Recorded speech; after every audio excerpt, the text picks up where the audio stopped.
சென்னையில் தலைமை அலுவலகம் 63 நாட்டுமுத்து நாயக்கன் தெரு, தேனாம்பேட்டை, சென்னை. இதுதான் பாட்டாளி மக்கள் கட்சிக்கு நிரந்தரமான முகவரி.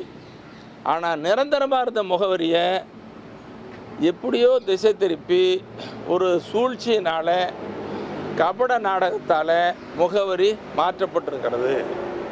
அந்த முகவரி மாற்றப்பட்டதே மோசடி செய்தி. இப்போ நிரந்தரமான முகவரி எப்படி மாற்றப்படணும்?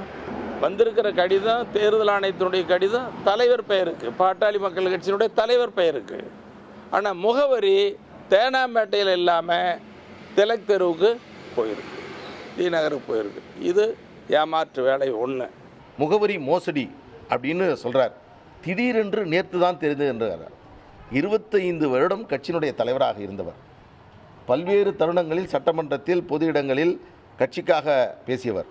இப்படிலாம் ஒரு அபாண்டமாக பேசுவது என்பது திரு கௌரவ தலைவர் அவர்களுக்கு அது கௌரவமா என்ற கேள்வியை நான் கேட்க விரும்புகிறேன். 2022ஆம் ஆண்டு அன்புமணி ராமதாஸ் அவர்கள் கட்சியினுடைய தலைவராக தேர்வு செய்யப்பட்டவுடன் அதற்கு பிறகு 1/6/2022 தேர்தல் ஆணையத்திற்கு நாங்கள் கொடுத்த கடிதத்தில் 63 நாட்டுமுத்து நாயக்கன் தெருவை இந்த 10 திலக் தெருவாக மாற்றி நாங்கள் கடிதம் கொடுத்து விட்டோம். அன்றிலிருந்து நாங்கள் இந்த கட்சியினுடைய தலைமை அலுவலகமாக டி நகர் திலக் தெரு தான் இருந்து வருகிறது. இந்த அலுவலக மாற்றம் என்று சொல்வது என்பது நேற்று வழங்கப்பட்ட அங்கீகாரத்தினுடைய அதனுடைய தன்மையை நீர்த்து போக செய்வதற்காக திரு கௌரவ தலைவர் அவர்கள் நடத்தக்கூடிய ஒரு கபட நாடகம்.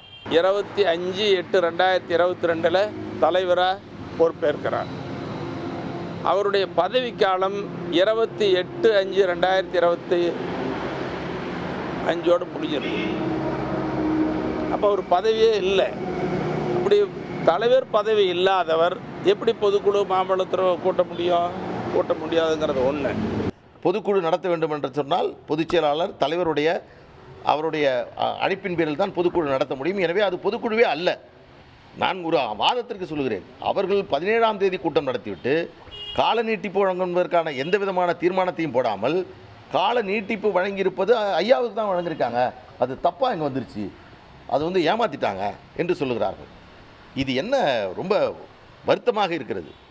இப்படி குழந்தைகளிடம் ஏமாற்றுவதை போன்ற இந்த வேலைகளை தயவு செய்து நிறுத்திக் கொள்ள வேண்டும்.